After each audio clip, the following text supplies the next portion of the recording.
Hello guys, আসসালামু আলাইকুম। আপনারা কেমন আছেন? তো চলে আসছি নানু বাড়ি। এখন লিফট আমি চালিয়ে নেই, তো দুষ্টুমি করলাম। চলেন যাওয়া যায়। তো লেটস গো।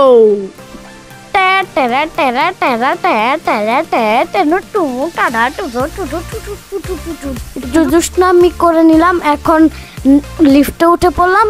এখন কলিং বেলটা চাপ দেয় আর ঢুকে পড়ি নানু বাড়ি। কিন্তু ঢুকে পড়ে আমি দৌড় দিয়ে নানুর কাছে চলে এসেছি, কারণ অনেকদিন পর নানুকে দেখেছি। নানু আমেরিকা থেকে অনেকদিন পর বাংলাদেশে আসলো। ওনারা আল্লাহর ঘরে যাবে। আপনারা দোয়া করবেন যাতে আমার নানু হজটা করে আসতে পারে বাংলাদেশে।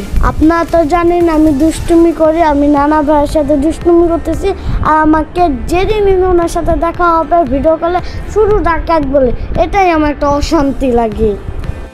আপনাই বলুন তো, আমাকে কি ডাকাতের মতো লাগে?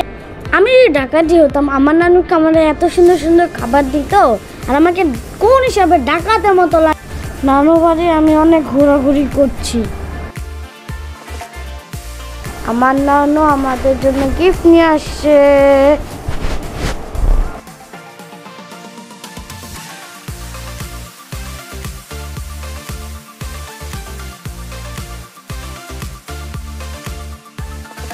নানু ভাইদের বাসায় আমি কবুতর দেখেছি। এখন আমি নানা ভাইকে বলছি যে নানা আমাকে কবুতর দিবে, কিনবো আমি, বলে 500 টাকা দাও। আমি বলছি 500 টাকা কেন, নাতি থেকে কি তুমি টাকা পয়সা দিয়ে লেনদেন করবা?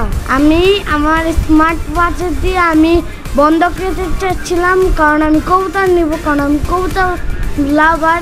কিন্তু পরে যখন জানতে এগুলো কারোরই না, এগুলো এভাবেই উড়েন, তেলা পোকা খায়। এগুলো চারালি কবুতর, এগুলো পালা এত সহজ না। নানা ভাই আমার সাথে এতক্ষণ বোকা বানালে, এটা পুরাটাই চিটিং। এই কবুতর তো আমার নানা ভাইয়েরই না, শুধু আমার এতগুলো কথা বলতে হলো। কবুতর লাভার যে এত দুষ্টুমি করার জন্য আমার ঘুমিয়ে এসে পড়লো। আমি নানার কুলে ঘুমিয়ে পড়ে গিয়েছি, কিন্তু নানা ভাই আমাকে জাবড়িয়ে ঘুমিয়ে রাখ। রাত অনেক হয়ে গেছে, এত রাত পর্যন্ত বলছে আম্মু যে চলো বাসায় চলতে, কিন্তু নানু বাড়ি তো চলে এসেছি, একটু থাকতে আর একটু মন চাচ্ছে। আমি যখন বেরোচ্ছি নানু আমাকে চুপি চুপি ডাক দিল। আমি চুপি চুপি গেলাম। তারপর আমাকে ফ্রিজ থেকে বের করে এক গাদা চকলেট দিয়ে দিল। ও মা, এত চকলেট! দেখি আমি কি স্বপ্ন দেখছি? তাড়াতাড়ি পালাই, কেউ নিয়ে নে। দেখুন চকলেটের বাক্সটা একটু পরে দেখি। এই যে আম্মু বলে দিচ্ছে আমি চকলেট কিন্তু কাউকে দিব না।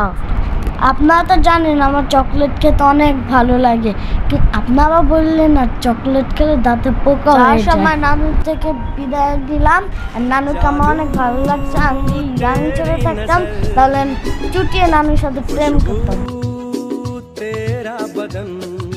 টাটা, বাই বাই, আল্লাহ হাফেজ।